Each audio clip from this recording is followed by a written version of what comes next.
sea level rise, uh, climate change. Just today, it was mentioned that the Army Corps of Engineers is going to be raising the ferry building. So all sorts of things are going to be going on, hopefully for the better. And who better to talk about it is Luis Barata, who is well, I'll let him introduce himself, but he will be the the presenter for tonight, and he will answer our questions after his presentation. Luis, if you give yourself a short introduction, it's over to you, sir. Absolutely. Thank you, Charles. I want to start by saying I'm Luis Barata. I'm a senior planner with the Waterfront Resilience program at the Port of San Francisco. And I want to say thank you to Charles and the Coalition for San Francisco Neighborhoods for inviting me. We are,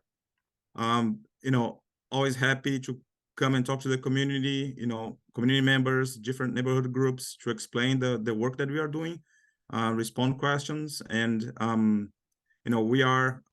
will go further in explaining where we are in the process, but we are preparing for release of the plan, of a adapt plan early next year. And so we are really trying to engage with all the community members and other people to get feedback on this work. I will start by sharing my screen here. Just a second.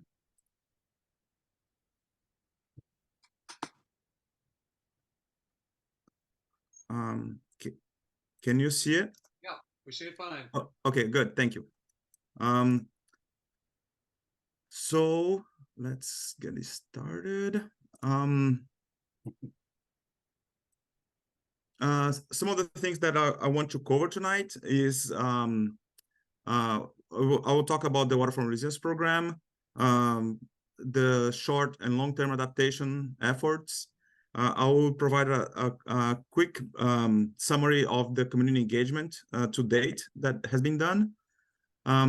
And then I will provide an update of the coastal flood study with the Army Corps of Engineers, and then talk about what is next. And I would like to start with this land acknowledgement. The Port of San Francisco acknowledged that we are on the unceded ancestral homeland of the Ramaytush Ohlone, who are the original inhabitants of the San Francisco Peninsula. As the indigenous stewards of this land and in accordance with their traditions, the Ramaytush Ohlone have never ceded, lost, nor forgotten their responsibilities as the caretakers of this place, as well as for all peoples who reside in their traditional territory. As guests, we recognize that we benefit from living and working on their traditional homeland, and we wish to pay our respects by acknowledging the ancestors, elders, and relatives of the Ramaytush community, and by affirming their sovereign rights as First Peoples. And I like to start with this acknowledgement because, it has the idea here that we are, we are inheriting this land and we are here temporarily, and we should take care of this land. So a big part of the work that we are doing at the Waterfront Resilience program is trying to take care of the land. And I don't know how many of you are familiar with the Waterfront Resilience program. This program has started, I think, back in 2018, when the San Francisco passed measure bond, and the Waterfront Resilience program goal is to take actions to reduce seismic and climate change risks that support a safe, actable, sustainable, and vibrant waterfront. So here is some of the risks that we are facing today. As we know, we are on the fault of the two tectonic plates, so we have a lot of seismic risks with earthquakes.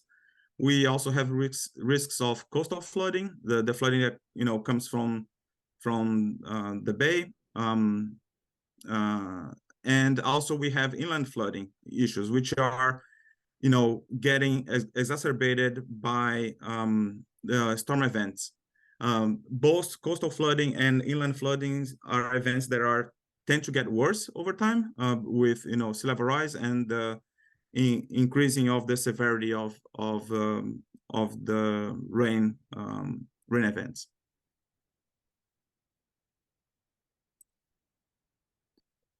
I will talk a bit about short and long-term adaptation. So, one of the things that we like to recognize is that, as you know, the San Francisco waterfront has changed many times, over time, due to human activity and nature and the bay fill and so forth, and also earthquakes, as you know, and those sequence of activities are always transforming that waterfront. So as we talked about, short-term actions, the Port of San Francisco has already started identifying some of those early projects we call the Embarcadero early projects, and we have identified 23 early projects, and in which 6 of them are advancing to pre-design using the Prop A funding, and then we have some 5 of them are advancing to pre-design through geographic strategy for the stretch between piers 19 and 41, and 7 are advancing through coordination with long-term port tenants, capital programs, and other city agencies.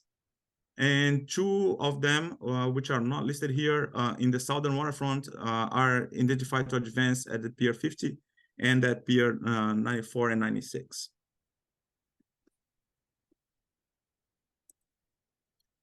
And then when we talked about the long-term adaptation plans, the goal is to develop plans that will guide the waterfront resilience, long-term resilience efforts, and work with the Army Corps of Engineers to complete the waterfront flood study. And so those are the 3 main components of what those plans can be. We talked about the coastal flood defense, which means where that coastal defense can be located, how high, and when it can be built. We also talk about some of the physical changes, such as seawalls, berms, flood-proofing buildings, or other nature-based features. And we also talk about the policy changes that might come with some of those propositions, and that could be resilient codes, warning systems, and also land use changes if that is something that we are considering.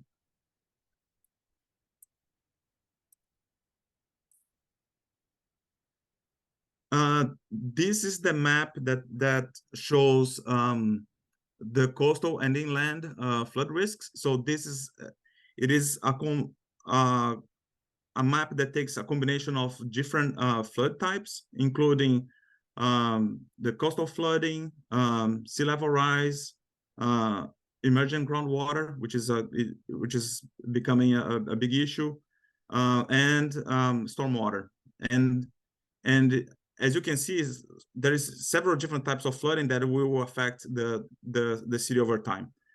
One of the things that this map kind of reveals is that when you combine all of those different flood types, the land that is not affected by those floods is very similar to the original landform of San Francisco. Yep. So as the San Francisco has been developed, we encroach into the bay. We had we infilled a lot of the areas of the city, and those areas are now the most prominent to flooding.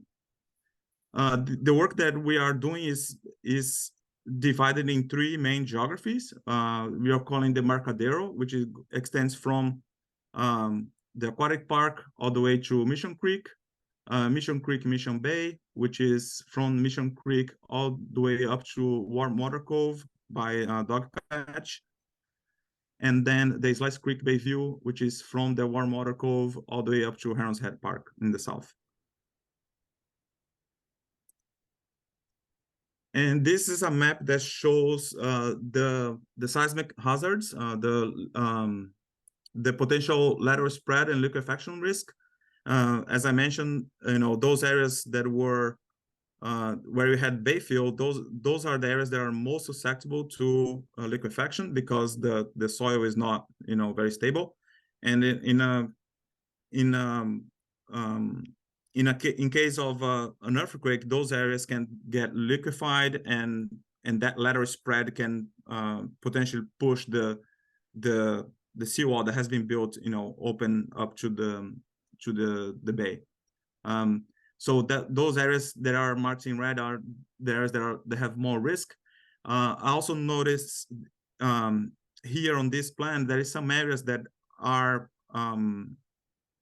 subject to large scale developments, and those redevelopment areas are they already have some of the mitigation efforts embedded into their plans, so they are accommodating some of that mitigation of that seismic risks. And when we talked about adapting, these are some of the the three main categories of adaptation that we looked at.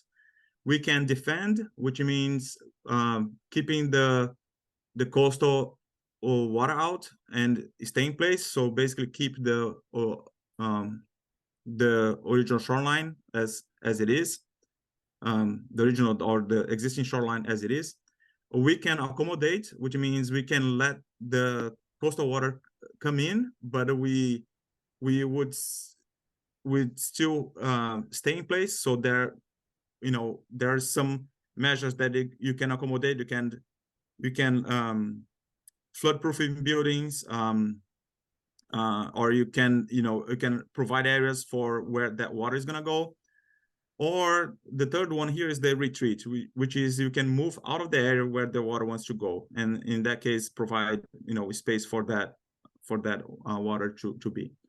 The program has developed this we call Measures Explorer, which has a more detailed explanations of each type of strategy based on their types. So in this Measures Explorer, there is, if you go to the website, and I'll provide this this presentation after the presentation, I'll provide a copy, and you can see a link, and you can go and see those different measures. I will talk a little bit about the community engagement.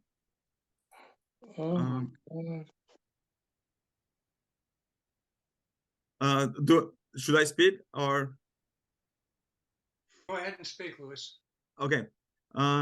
So we from the beginning this work has been driven by a robust community engagement.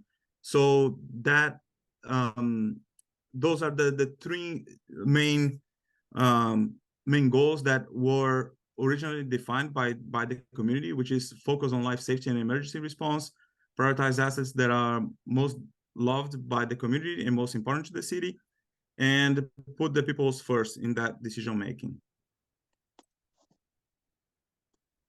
We had at the end of the last year, early this year, we had the release of the draft adaptation strategies, and we had a lot of community events, and we had about 16 events that were open to the public, and those included online community meetings, in-person meetings, waterfront walking tours.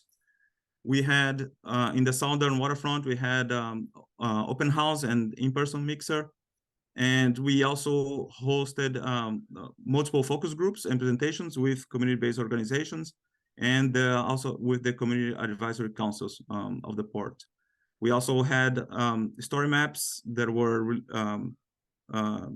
released on our website, and we also had a campaign for social media and emails, newsletters, and video. So we had about 500 people that attended those events. And we had about 170,000 people who viewed all the content, through different media and website updates.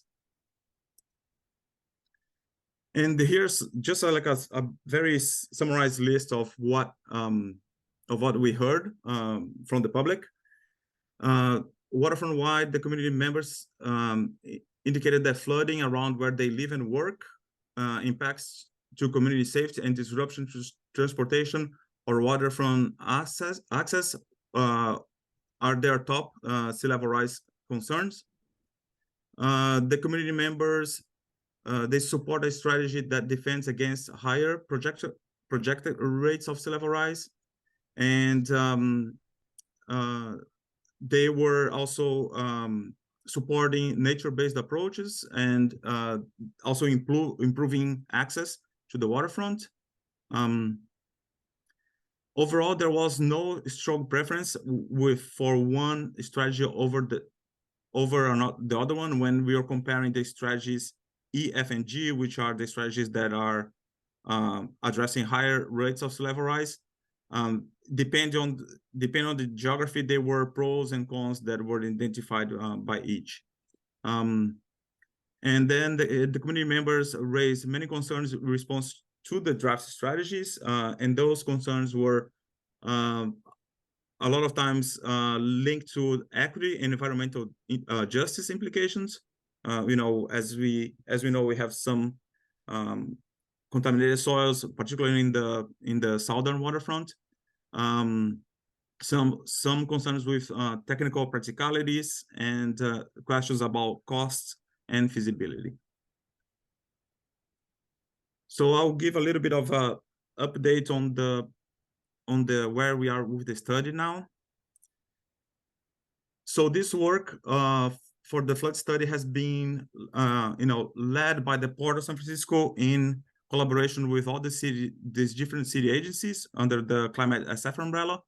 And those city agencies include the Office of Resilience and Capital Planning, Public Works, the Public Utilities Commission, MTA, and the planning departments. And we had this partnership with the Army Corps of Engineers on that flood study. And the importance here of this partnership is it is because we are trying to get federal funding for all this work.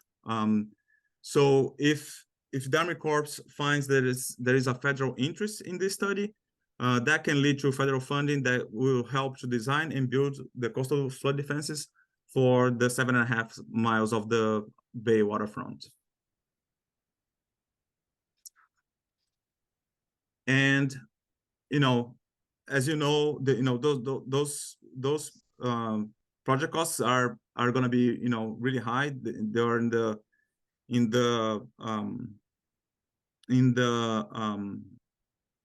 range of billions of dollars. And if the project gets approved, the federal government will pay up to 65% of those project costs, and the city, which is the what we call the non-federal sponsor, will have to come up with the 35% of the costs. So, and in this process, as we realize it is a unique opportunity for prioritizing equity, both in the planning process and also the distribution of the project benefits. So we are looking at, collaborating with equity practitioners from the city agencies to draw out equity considerations for the strategies. We are developing an equity framework to support the evaluation of those strategies, and vet this equity framework with community-based organization leaders to validate the approach in assessing those strategies. And when you look at distribution of the project benefits, we looked at remedy historic lack of investment in the Southeast neighborhoods, protects the housing and jobs, contracting and workforce development opportunities, improve public access to the waterfront, and maintain transit connectivity. Wow. Can I keep going? Yes, please. So those are these here are the 7 adaptation strategies that were released to the public. They range from no action plan, which is the alternative A, to ranging from a no structural, which is the B, which is basically relocating buildings or flood-proofing buildings, ranging through lower rates of sea level rise, which is alternative C and D, and EF and G, which addresses higher rates of sea level rise. And those we call the hold the line, manage the water, and align with the watersheds. And what we are doing, we are right now in the process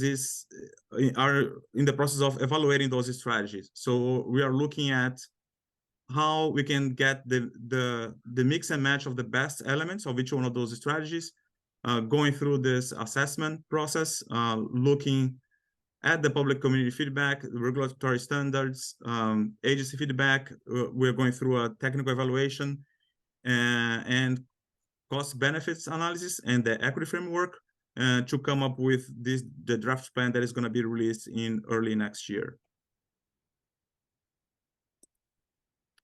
So I will talk about what is next.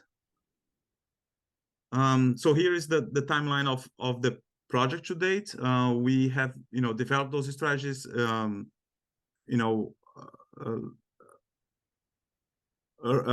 end of the last year, early this year. Throughout this year, we have looked at the cost benefit analysis, which is basically our work that is being done in collaboration with the Army Corps of Engineers, and they're looking at these different types of accounts, which they call the National Economic Development Account, the Regional Economic Development Account, other social effects, and environmental quality. And then we are in the process of selecting the draft plan. The Army Corps is just releasing that draft plan for an internal review with the port and the city agencies. We are going through that process now, and with the goal of releasing the plan to the public in early next year. So it's likely it's going to be late January or early February. When we publish that draft report, it is a report that is gonna come along with the environmental impact study, and that will trigger a 60-day period of public comment, and that in which the public will be providing comments. We're going to be doing a lot of community events, community engagements, and to try to get community feedback on those plans.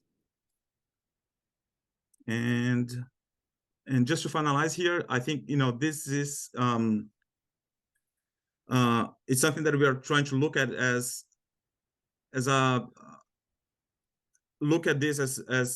beyond infrastructure improvement. It is a multi-benefit project and a once in a lifetime generation opportunity to invest in the public realm for people. Like this is going to be transformational to the waterfront.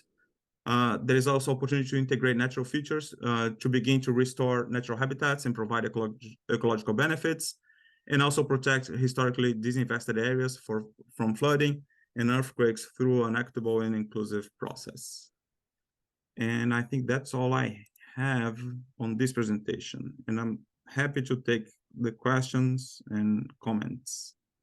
And I can stop sharing, or or I can go back to slides if people want to point out to a specific slide. Okay. Well, let's have you stop sharing for now. But as usual, I will exercise my prerogative as president by making the first question to Luis.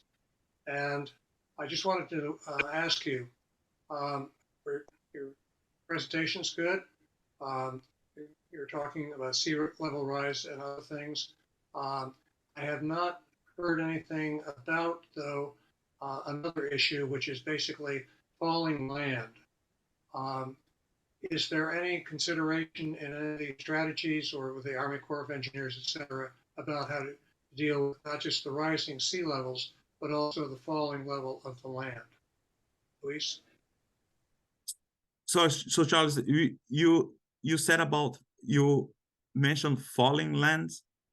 Yeah, there is a problem with some land is falling in that Oh, you mean like subsidizing?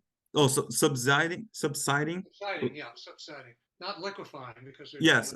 no earthquake, but some land is subsiding at the same time that some there's sea level rise, particularly like during king tides, for example. Yes, that's a good question. I'm not quite sure how the port and the Army Corps is looking at that subsiding issue. I would have to, follow up with this group and look for that information and follow up, because I'm not, to be honest, I'm not sure of how that is being addressed. Okay, thank you, sir. Let me just go to George Wooding now. And I'm gonna make a note here, just a second, Okay. so I can. And if you get an answer about landfall or falling land issues, then you can just get back to me about that. Okay, so we will go first with George and then with Mary Eliza and then with Glenn. Okay, George? Yeah, hi, Louise. I thought that was a very informative presentation. I read your 10-year plan back and forth pretty much, and obviously the one thing most you're talking about is conceptual options. And the plan itself talks about costs or expected costs. And I noticed that so much of the plan is relying on international funding or it's relying on derivative money from other areas. I know you're not probably into the financial, but it seems very strange because I've never read a report that relied so much on outside funding away from the community. Can you explain that? Yeah, so the way that has been explained to me of how this is going to work, it is that, as I understand, there is no outside outside funding beyond the federal government. The project has to go through Congress for approval. What happens is, the Army Corps will be refining this plan as once we release the plan in early next year and we get the comments. They're gonna go through, technical evaluation and going through the comments and see how the plan can address some of those comments. And they're gonna propose, they're gonna take the plan to Congress to propose for funding. If the Congress approves it, that means that they're gonna fund about 65% of the cost of that plan. The other 35% of the cost is gonna have to come from the city. So the city is gonna have to figure out, with all the different agencies, how they're gonna come up with that price tag, which is a large sum of money. And I don't know, like, what at this point, I think we are just starting to discuss with the agencies of like how the city is gonna propose to come up with that with that amount of money. I don't think anything has been decided yet. What kind of strategies will be used? So yeah. So I don't know. You mentioned like foreign investment or Yes, that's what's so interesting about this. yeah. All kinds of, I'm not aware of of any of that. but anyhow, it's still a long way off, and the city most likely will use a bond. But thank you very much for your answer. Yeah, no problem.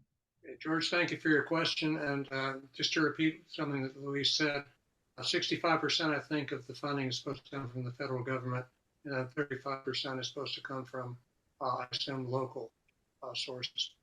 Okay, Mary Eliza. Yes, I had a question sort of about your outreach. Have you actually talked to people in the boating community about what is going on? Because it's kind of their concerns largely. And in a way, instead of removing boating opportunities, it sounds like we should become a little more seaworthy if we're going to have more water. So it would make more sense to expand the harbors and to perhaps what makes a little sense to me is just moving the water inland in those creeks that used to be there instead of building on them, since the land is already kind of unstable. But my real question to you is, have you reached out to the boating community as far as you know, because we're part of a boating community? And I would like to show your presentation to some people and have them consider having you or somebody else come in and talk to them about it. Yes, I'm not aware if you have reached out to specifically boating or specifically boating groups. I know we went to the as far as I remember, we went through the citizen advisory councils, the CACs, and that I think that includes some members that are involved. But of course, I think I'm happy to get information from the boating community and come back and explain what the project is going to be proposing and get feedback. I think one of the things to keep in mind is that this plan at this point it's a very high level plan that is trying to basically identify the location for that flood defense, right? And so it's not some of those some of the details, including like how the water is going to be used, and some of those policies are going to require more community engagement and involvement of possibly other departments in that decision making. So I just don't want to overpromise what this plan is going to do, because I think we have some limitations of what the plan can do. But yes, we are interested in hearing from all the communities and and get feedback. Harbor Masters would probably be a good place to start. But okay, thanks. Okay. Thank you for your question, Mary Eliza. And Luis, we have two members of the boating community present with us. They were presenters, excuse me, last month when we were considering the Marina Green controversy. So now on to Glenn. Glenn, are you Yes, muted? thank you. Thank you for your presentation. I wanted to ask you a question, and it's going to be at the very last part of this this diatribe, and that is that sea level rise and global warming has been happening far faster than we have anticipated. That being said, the Greenland, the ice sheet on Greenland, which was covered with ice in the last 400,000 years, should that melt, it could raise sea level 23 feet. And, you know, it seems to me all of the presentations I see about seawalls, they're inadequate. And my request is that we consider something that London did, the Thames River Barrier. You know, there's an area in the San Francisco Bay that's shallow, where a river barrier might be able to be created and stop king tides and the influx of more and more water into the estuary. When I talked to the Army Corps of Engineers, they mentioned that 8 feet of sea level rise would be catastrophic to the estuary, would go all the way up to Sacramento. So did you get my question? Yes. River Yes. barrier. No, absolutely. So I think you raise a few different points here. The first is the types of projections and curves that are being used to guide the study and to guide the solutions. So there is a little bit there's a little bit of discrepancy of the curves and projections that the Army Corps uses nationally and what it is the California guidance from the Ocean Protected Council, that and also what San Francisco, you know, has indicated that is best to use. So, and that's why, you know, if you remember, like those slides that were showing the 7 strategies, they have C and D strategies were strategies that were addressing lower levels of sea level rise, and those were being considered because the Army Corps is a requirement for the Army Corps study to look at the lower projection rates, and those they basically look at between 1.5 and 3.5 feet of sea level rise.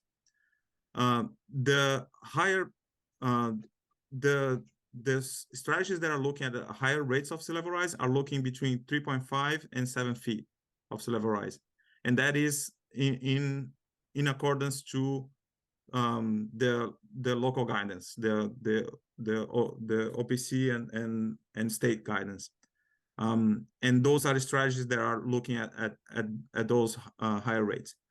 So that's number one. The second thing you mentioned is the tide gates. We, as part of those, you know, initial strategies, we were looking at tide gates at the mouths of the Slice Creek and the Mission Creek originally, but those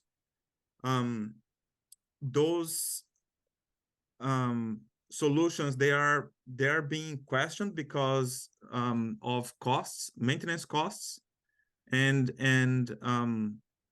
the high costs for implementation and the maintenance costs to keep them operating. That's one thing. The other thing we heard from of the city agencies is the water quality. So for instance, POC was really concerned of, you know, blocking those if you raise those barriers at the mouth of the creeks, the water quality within that, you know, that body of water that remains behind, you would have to come up with, you know, different solutions in order to address the water quality there. So those are some of the things that some of the questions that were raised as well. So I think that's some of the things that we are looking at, and I think that you know, I think that is gonna tell us like how that the proposed plan is gonna, you know, propose the solutions for those 2 creeks. And I think you are you're underestimating the question. The question I have is, can you provide a barrier at the mouth of the San Francisco Bay? Oh, stop the water from coming in, as they did in London with the Thames River barrier. Yes, as far as I know, I think that was not considered as part of this study because of the well, both costs and the complexity of dealing with the water body. I think those barriers are typically designed for like hurricane type of events, so they are meant to have like a temporary closure, and then you open up when the event is finished. And when we talked about sea level rise, you're talking about like a more permanent solution. So that means like those barriers will have to stay up all the time, and I think that's something that I think that is proving not feasible. Glenn, thank you for your question, and Louis, thank you for your answer. Now on to Dave, and then Lee. Thank you. Thanks for the presentation. Some feedback in the form of a question is, are you planning to prohibit or not do any night work? When I moved here on the waterfront 30 years ago, there were only 2 residential buildings, but now there's lots of them, and hotels and other things. And it used to be the city would just come in and start pile driving all night long. But I don't think that's going to fly anymore. So I hope for all your projects, including the lifting the ferry building, you just do without any night work. We watched, I've been here long enough to see the tunnel dug for Muni, for the N line. And, all that was done during the day, even though it's kind of a tight little space. So we don't think there's any need for night work, which is expensive. So is that on your list of things you're going to avoid? Well, that's a good question. At this point, because we are so early in the process, we are not thinking about like the construction implementation parameters at this point. But I think that's a good comment to provide when we release the plan. So as we are preparing for the phases further ahead, I think those comments start to get incorporated, and you can start to listen to the community of like what are their major concerns. One of the things that we heard is it is disruption to both services and businesses is a major concern. So I think they're gonna try to compress the construction time as much as possible, because they don't want those business and transit lines to be cut from services for too long, because the economic impact will be huge. So I think those are the kind of things that I think we're going to have to balance, right? Like, you have to minimize the disruption, but maybe some people don't want to have a noise at nighttime, and so it's going to be a negotiation of how that's going to happen. Well, city government has a reputation for putting business first and residents second. So we hope you'll go into this with truly a balanced approach there. Yeah, that's a good comment. Thank you. Thank you, Dave. Okay, now on to Lee and then to Bill. Bill, you're next after Lee. Thank you. So this sort of follows Glenn's question about putting up a barrier on the bay. And so holding back the ocean would strike me as a totally infeasible kinds of things, except there's the Netherlands. And so much of which I think would be underwater if they didn't have barriers. And so I'm interested in, if and it's not San Francisco, how many feet of ocean, so to speak, or however this should be asked, are they holding back? How does that compare with the potential situation here? Oh, I mean, in the Netherlands? Yeah. Well, as far as I know, I think the barrier one of the barriers that they built, it goes up to 30 feet because it's designed for a really huge storm. And I can follow up and try to find that information, but again, I think those are designed for like hurricanes, and I think that's true. Like it is one of the things that we are, learning and coordinating with the Army Corps, which is, the Army Corps they are very used to designing in the East Coast and designing for hurricanes, and here in San Francisco, it's a different type of risks, and different type of flooding that they're gonna have to address. So one of the things that we heard from the community is that nobody wants to have like a blind wall in front of the waterfront, because that is not what San Francisco is about. San Francisco is about connection to the waterfront and having that city relationship with the water, and so and they heard they heard us, and they, I think the solutions that are gonna come up are going to be, it's not gonna be a wall. It's gonna be maybe berms and elevations and things that are gonna gradually transition to a higher point of elevation, but no walls. Okay, thank you. Thank you for your question. Thank you for your answer.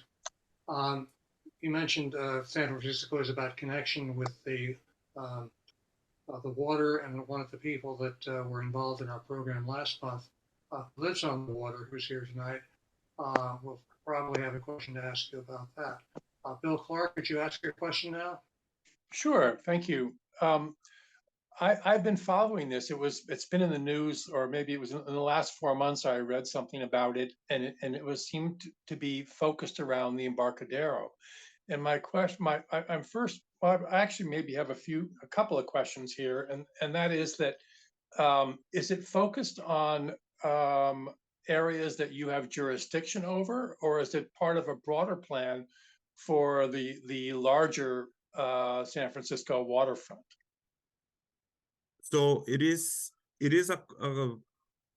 a combination of both, but the focus of this study area, it is on the port's jurisdiction. So it is from Aquatic Park all the way to Heron's Head Park, on that 7.5 miles of that waterfront.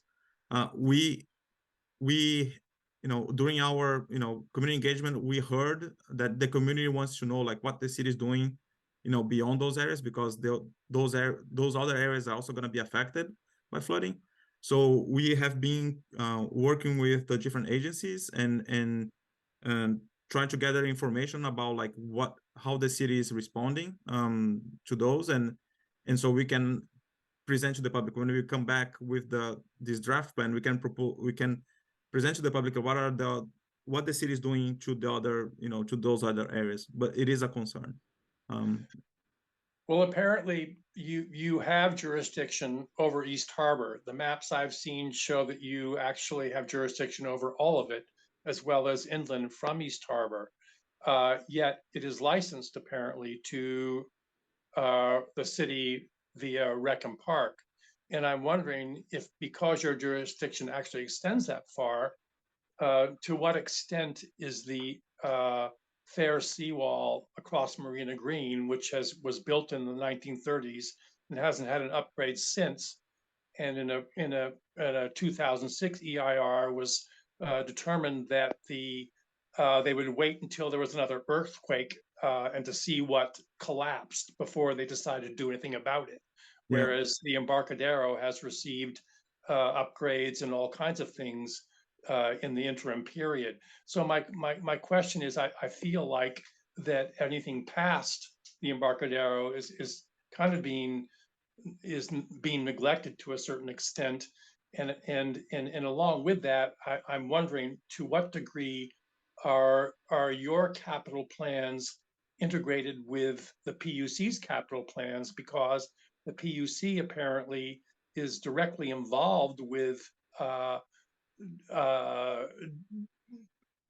direct incidences of internal San Francisco flooding. And it seems to me that both plans would need to be integrated Yeah. for a comprehensive plan Yeah. for sea rise and flooding. Yeah, absolutely. That's a great point, and it is something that we have been discussing with both PUC and Public Works, because even like elevating, when it talks about protecting some areas, along North Beach, that is going to have impact on the sewer system, that it works by gravity, and it brings the sewage from from the marina to the to the Fisherman's Wharf, and then it gets pumped down to the Southeast treatment plant. So yeah, but I think you bring a good point of like, how can this study look at other areas beyond what is being proposed, and I think that's the kind of comments that I think we would like to hear from the community, and if there is public interest to include other areas, then we can we can try to work with the Army Corps to include those areas. Okay, That thank you. doesn't mean that the city cannot work on proposing solutions without the Army Corps. I mean, I think that is something that we can discuss and work with other city departments to see how that can be addressed. Okay, But that's a thank good you. point.